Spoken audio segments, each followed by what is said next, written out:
Hi, and thank you for joining us today for part 6 of the Anesthesia Bootcamp series. I'm Laura Herrera, Vice President of Marketing for Somnia Anesthesia. Today's topic is titled, How Do You Start a Nurse Anesthesia Program? Joining us today is Stephanie Woodruff, who is Somnia's Director of Nurse Anesthesia Educational Programs. Stephanie is also doctorally prepared CRNA with a certification in simulation. We will have a Q&A at the end of the presentation where we will be able to answer all of your questions. Feel free to ask your questions during the presentation in the chat area. All of our presentations will be available on YouTube and accessible through our social media channels. The Anesthesia Bootcamp series will be running all month long.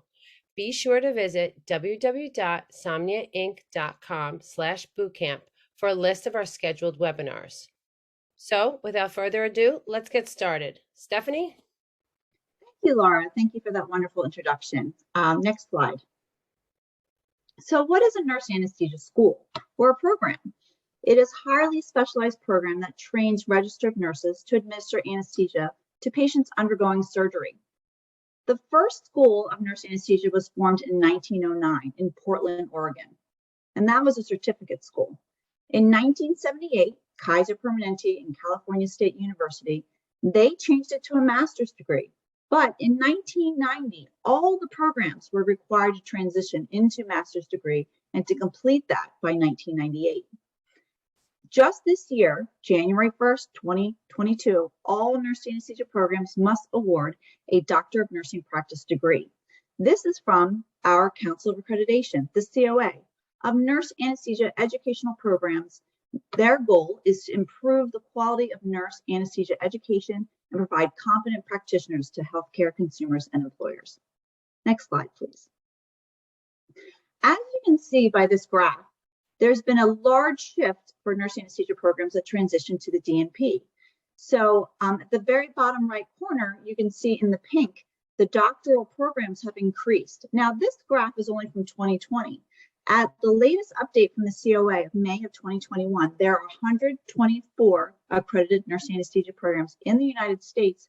And as of May, and more are in capability review. So what is this lengthy process for accreditation? The timeline is about 18 to 24 months. As opposed to other graduate nursing programs that can start right away, a nurse anesthesia program must be fully accredited prior to starting their first class. You need to submit a letter of intent and a capability review study to the COA. In the capability review, you need a couple things. You need all faculty that must be identified, not necessarily on the payroll, but they have to be identified. All clinical sites must have clinical site agreements signed. The program infrastructure has to be secure, and the program and curriculum must be approved by the academic institution. And this is also a lengthy process, 3 to 6 months. You submit a self-study 3 to 6 months later, according to the COA's doctoral standards, and you have an on-site evaluation by 2 or 3 COA reviewers for consideration. So depending on the time of year when the COA meets, you could wait 6 months, 9 months, maybe even a year to find out if you're fully accredited or you're denied. A similar reviews happen 5 years, 10 years following the start of the first program's class. Upon graduating from an accredited nurse anesthesia program, the students must pass a national state exam called the NCE, become a practicing CRNA, and then you are certified by the National Board of Certifications of Nurse Anesthetists, which is the NBCRNA. Lots of letters here. So what is a DNP? A DNP is accredited by the Commission of Collegiate Nurse Education, CCNE, and the Accreditation Commission for Education in Nursing, ACEN. The curriculum must follow the DNP Core Competency Essentials by the CCNE. Any hospital or corporate-based school or program needs to have an academic partner to confer the DNP degree, as opposed to when nurse anesthetists were just had the certificates. Those were hospital-based programs. You didn't need an academic partner. There are a couple of freestanding nurse anesthesia programs, 2 or 3 in the United States, that have not partnered with the academic institution and is required to get their appropriate accreditation other than the COA, such as the CCNE or any regional accreditation, for example, Middle States or HLC, Higher Learning Center. So what is the difference between DNP and PhD? I get this question a lot. A DNP is a doctor of nursing practice. So this creates nursing leaders by taking what is in the research, what is in the literature, and translating it into practice. These are quality improvement projects.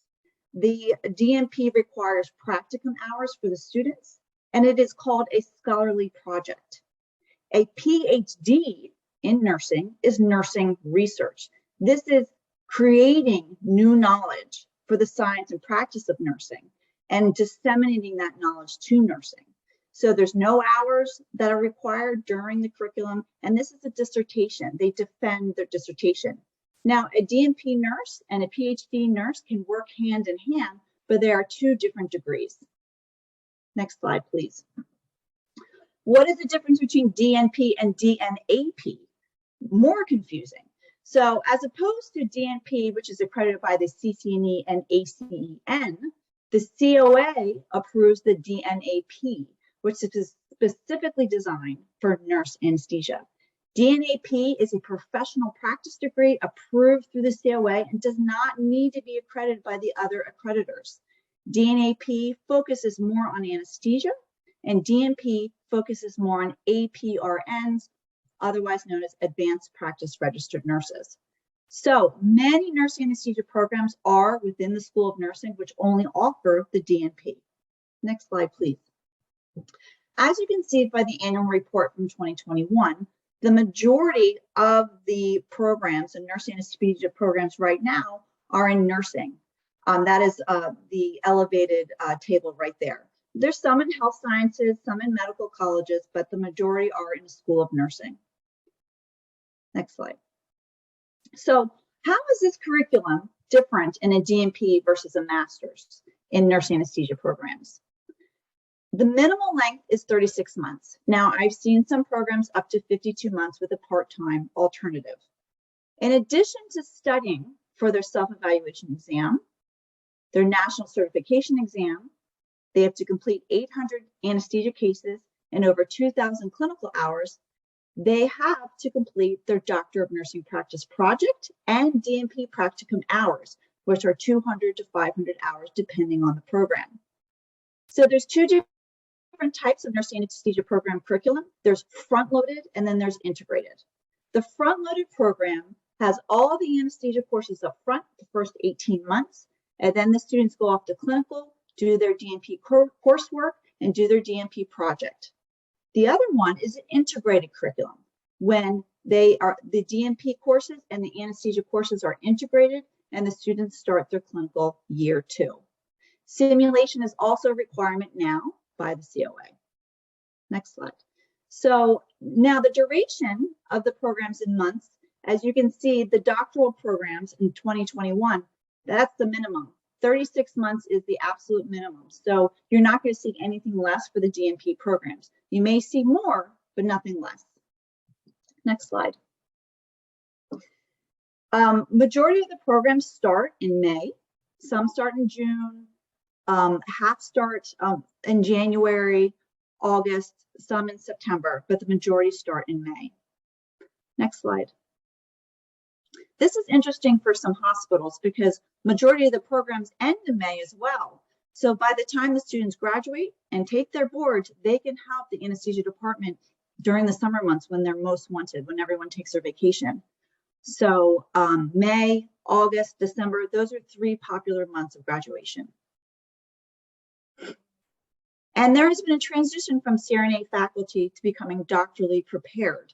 So as you can see, in 2019, almost about 2,600 CRNA faculty had their doctorate degree, not necessarily a DNP or DNAP, pharmacy, MD, it runs the gamut. So in 2021, almost 2,800 CRNA faculty have their doctoral degree. and it's just increasing after that. So the admission criteria for programs differ. Not a lot, because you have to follow the COA standards, but they differ a little bit. So you have to have an unrestricted RN license in the United States. You have to have a 1-year full-time critical care experience at the time of application. This has to be within 3 years of a planned start date. And this must be from a hospital in the US, US territory, or US military. So types of required critical care experiences differ. Level 1 trauma certainly is preferred. The students have to have ACLS and PALS. Next slide. And a CCRN certification and GREs can be required, may not be required. That just is dependent on the program. Next slide. The academic requirements are also the same, maybe a little bit different. So they must have a completed baccalaureate degree. Some programs say baccalaureate degree in nursing. Some programs say just baccalaureate degree, and then have to go back and go and get their nursing degree and be an RN. I've seen plenty of students with a baccalaureate degree in biology and then go back to become a nurse and then apply to programs. Again, it depends on the program. Transcripts from international institutions can be sent out, and it has to be evaluated.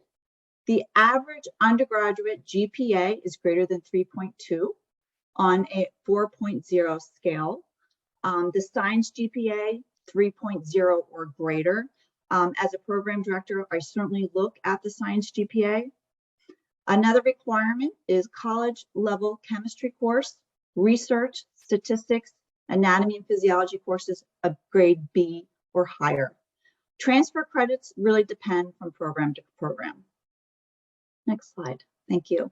So there are some professional requirements as well. A personal essay of less than 500 words, 3 letters of recommendation, a curriculum of a CV or a resume showing where you worked and what your attendance is or your clinical experiences, a documentation of a shadow day with a CRNA in a hospital setting also varies from program to program. This is really a great indication of students who are really want to become a CRNA.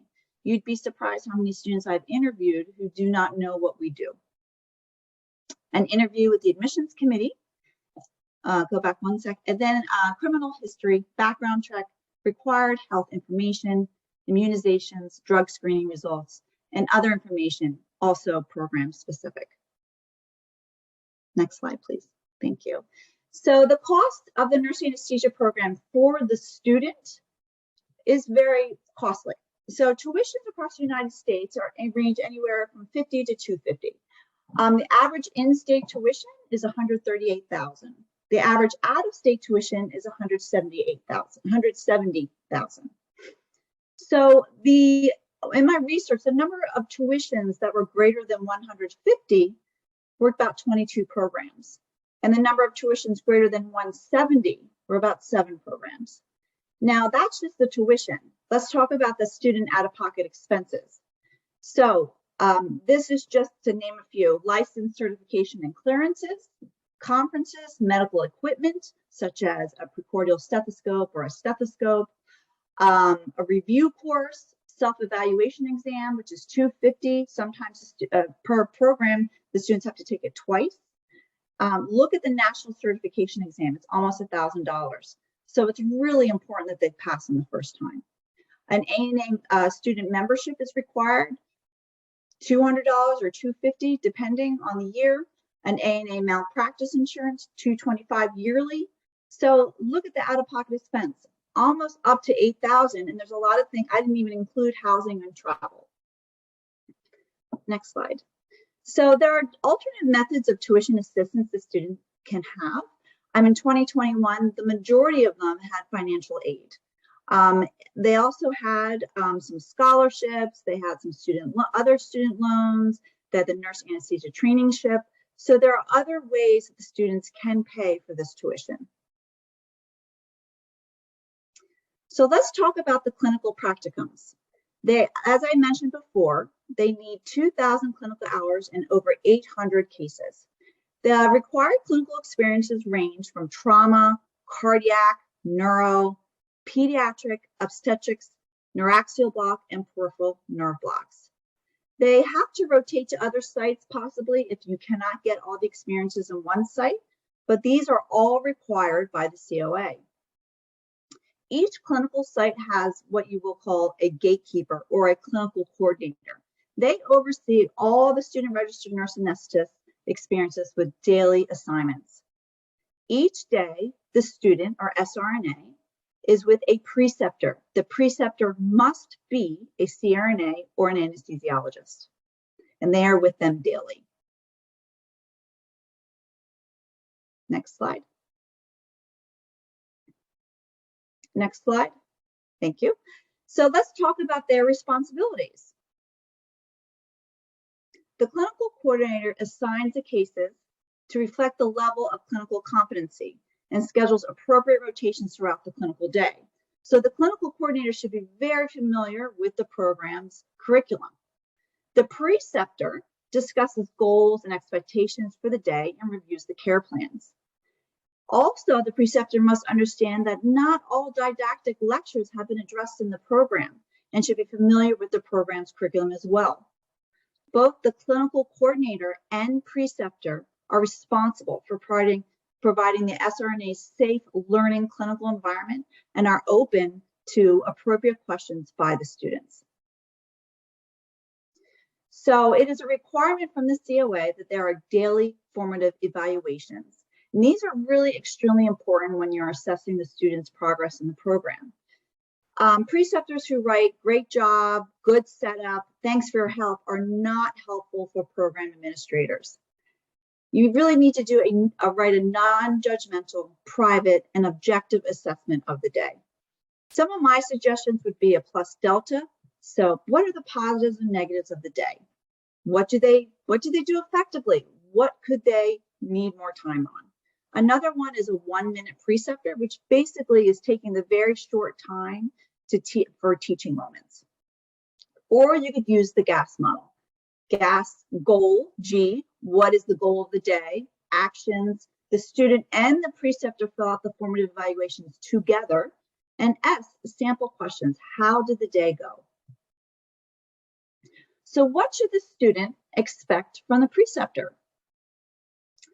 A level of professionalism and expertise, leaders in the department, good soft skills and interpersonal skills, a valuable resource, provides constructive criticism and objective feedback in a safe learning environment, and understands the different student learning styles.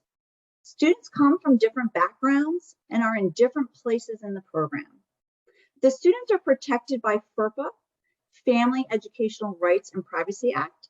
That protects the privacy of the student educational records, which includes all clinical evaluations. So what is the perfect preceptor? The perfect preceptor is an excellent clinician and role model, an impeccable soft skills and sound interpersonal skills, provides timely feedback, encourages mutual respect, and adheres to the AANA Code of Ethics, which are right below, provides positive role modeling, fosters a safe and trusting environment, and educates the student nurse anesthetist on ethical responsibilities. What do the students endure during the program besides stress? The typical programs are 60 to 65 hours a week commitment. This includes clinical, didactic, and studying every night and on the weekends. You have to remember it's very humbling for these students because they were the best of the best in the ICU. They are professionals, they're registered nurses, and now they're going into the operating room where they're novices. They have accumulating debt. Most programs do not allow them to work. They have a full day of classes that prepare for clinical the next day by reviewing the cases and creating their daily care plans. They have to wake up early and be in the OR between 5:30 and 6. And they have to navigate the different preceptor personalities, which is always a challenge. They're not getting paid. So when they're finished, but they have to ask for permission to leave from their preceptor or their clinical coordinator. So the biggest issue with programs is access to clinical sites. So in 2021, 43% of the programs in the United States were denied access. 31% had a difficult time getting access, and 19% ended relationship to the clinical sites. So why is that? It could be from COVID. It could be from a new anesthesia department. It could be from personalities. It could be from politics. A lot of different things go into the denying the access to the clinical sites. So like I stated before, this is a #1 problem with programs. So there are lots of benefits to become a clinical affiliate for the nurse anesthesia programs. It increases ICU nurse recruitment by offering them a possible preferred admission through the hospital or program. It increases retainment and recruitment of the students and eventually the CRNAs. It creates a pipeline of professionalism with known skills, work ethic, and personality trait. If you think about it, a student is with you for months, years. You know their work ethic, you know they're on time, you know their clinical skills, and you know their personality, and you know if they're going to work or not. Reduction in orientation time will yield significant hospital savings. These students that are in your medical centers really don't need any orientation time once they become a CRNA. Students will collaborate with the anesthesia department for their quality improvement DNP projects, which will contribute to patient safety and satisfaction. We'll provide leadership opportunities for CRNAs and doctors to be an advisor for these DNP projects. It permits staff to stay current in the recent literature as the students can provide information on the latest anesthesia trends. It's an opportunity for the CRNAs and the doctors to sharpen clinical skills and display best practice while working with the students. It provides CRNAs and doctors to give back to the anesthesia profession. So why are nurse anesthesia programs so competitive to get in? So schools that had about 100 applications prior to COVID now have about 400 applications. The acceptance rate is about 20%. And of note, the acceptance rate to get into medical school is about 35 to 40%. It's harder to get into nurse anesthesia school than to medical school. There are 3 main factors that contribute to this. There's a definite ICU burnout post-COVID. There's a high satisfaction rate with CRNAs. You'll never meet a nurse anesthetist who doesn't love their job. They may not like where they work, but they love their profession. And CRNAs have the highest advanced practice nurse salaries. Next slide. So the applications received in 2021 on the doctoral level, over 16,000. That's a lot. Next slide. So we are currently in a hiring crisis for CRNAs. And why did this happen? It could possibly be the redeployment, the ongoing pandemic, the emotional toll of working with sick and dying patients that maybe led to their stress and burnout. There's baby boomers out there that are retiring and requiring our services. It is estimated about half of the CRNAs are over 50, and they are now in a management position or in education. There's a significant uptick in demand for surgical and healthcare services that were put on hold during the pandemic. And there is a clear migration from the traditional inpatient hospital venues to ambulatory surgical centers, which increases the numbers of the anesthesia providers needed. So my last slide is that nurse anesthesia programs are definitely needed. There is a CRNA hiring crisis, like I spoke about. And look at the slide from GasWorks. This is a posting from 2011 to 2021. And you see that steep curve of nurse anesthetists in the orange? It increased in the last year over 1,000% of job postings. CRNAs are definitely needed out there. Okay, next slide. Thank you all for listening. And if you have any questions, I'm here to listen. Thank you. Thank you, Stephanie. Actually, we have time for one or two questions, and we did get some questions. So let me give you the first one. Has there been a movement away from the standardized exams? For the national certification exam, I'm assuming you're Yes. thinking? Yes. Nope, there has not been. And in fact, CRNAs have to take a CPC exam. So a CPC exam is an exam that we have to take in order to recertify. And so we're on a 4-year cycle, 4 to 8 year cycle to take that exam. Wow. So what programs do, they have examinations that are similar to the C exam and to the NC exam that are computerized. So the students really have almost 2 to 3 years of practice of taking these exams. So they're very used to computerized exams when they graduate. Great. Can an RN be from a foreign country? It can be from a foreign country, but they have to have the transcripts through, I think it's WES service. And so it just depends on the program, really. I didn't really get into that much about foreign RNs, but absolutely they can, but it depends on the program. Okay. Let's see. There's another question. Can students work I know you mentioned that they could not work while they were going to school, but this person's asking, can they work as an RN when they're going to school? That is a great question. So most programs, you do not have time to work, and you can only work as an RN, really. And in my program, you cannot work.